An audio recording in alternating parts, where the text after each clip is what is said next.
for the 2022 season. But neither here nor there, you got me, law to the nation, without hesitations nor deviations to the matter of fact. How about them Cowboys?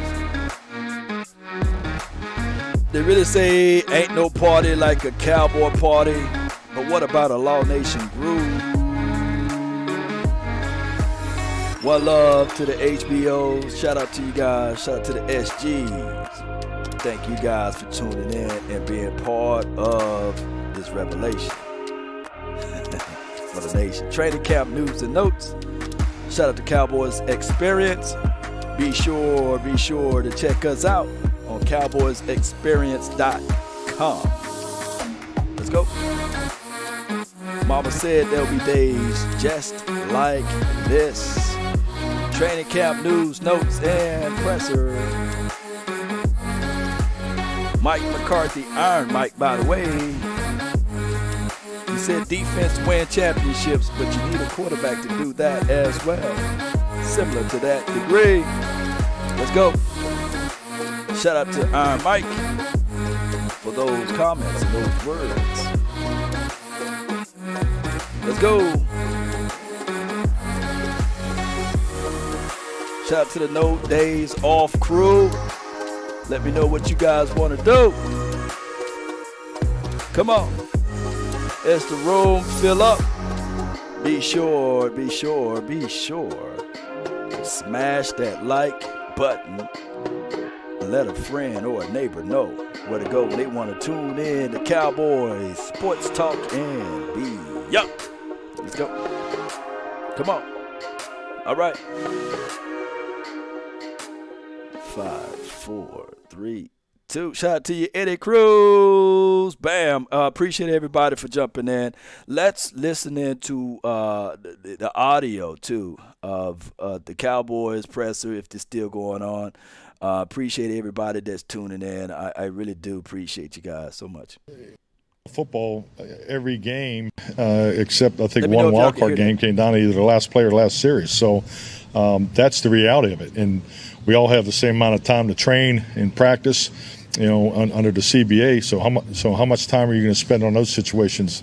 And that's something I do a lot of comparables back and forth on, making sure that, because if we weren't great here and we got 28 reps of it from last year, then we're going to increase that to 42. Those types of things. So and really our game situation, game management focuses the first two practices are really things are the review of what we emphasized in the spring, and obviously the end of the game, the last play of the game is part of that. That's why we come out day one and we had 2-minute end to half drill. We'll have another 2-minute end to half drill today, and then tomorrow will be 2-minute.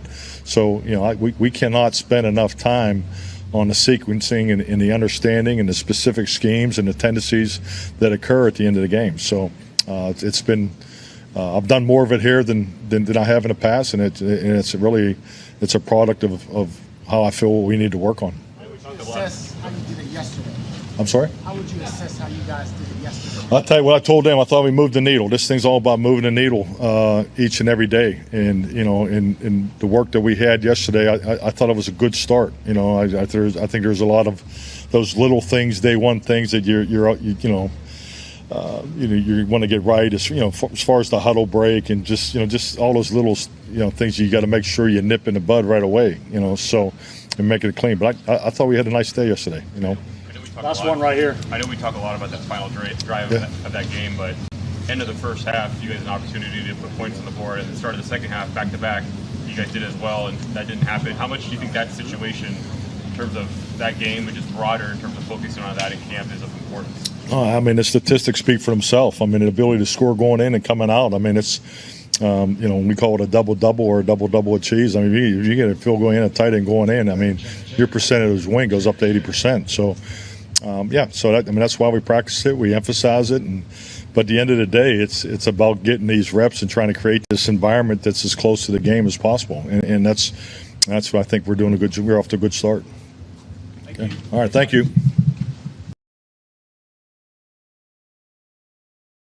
No doubt, no doubt. So that was Mike McCarthy on his presser. Appreciate everybody for jumping in and being part of this episode. And, of course, he said some right things about it. They practice it, and I know it absolutely sucked that we lost in the playoff game against the 49ers for all teams. We all know that we can't stand the 49ers, right? And the 49ers is the type of team that will rub it in on us. But they did a good job of beating the Green Bay Packers the following week. So if I can give them any kudos to that, shout out to them on that aspect of it. But, Jametta, appreciate you. It's good to see your name in the comment box. I really appreciate you, and I'm glad, and I hope all is well, and I'm glad that you are here. Jay Versick, that deep ball that he threw to Washington was beautiful. It was. Although I've seen some people say it was underneath. It was enough air under it. He underthrew him. Some people said he was off on his marker. I love it. I flat out love the fact and the notion that we grade this team hard, right? And we hold everything to Dak Prescott's feet. The fire, I get it.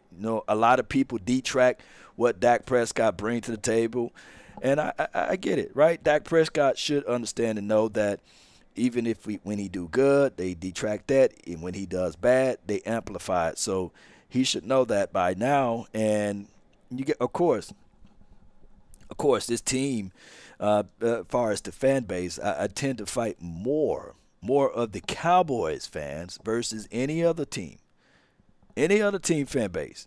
They don't really look at Dak Prescott as a horrible quarterback or someone that's trash. Only Cowboy fans do.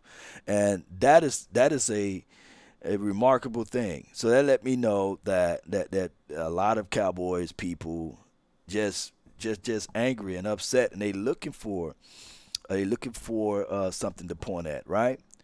But if you put 37 touchdowns and 10 interceptions on the Jets, or if you put that even on the Cleveland Browns, right, they would love those numbers. They would love that stat, but or even Miami last year. But it is what it is. And Bart Scott, appreciate you, Jay Versick. And just do a poll. Randomly ask the Jets fans would they like to have Dak Prescott. Or even the Washington Commanders, right? The Giants, would they love to have a Dak Prescott versus a Danny Dimes, right? Just how it goes.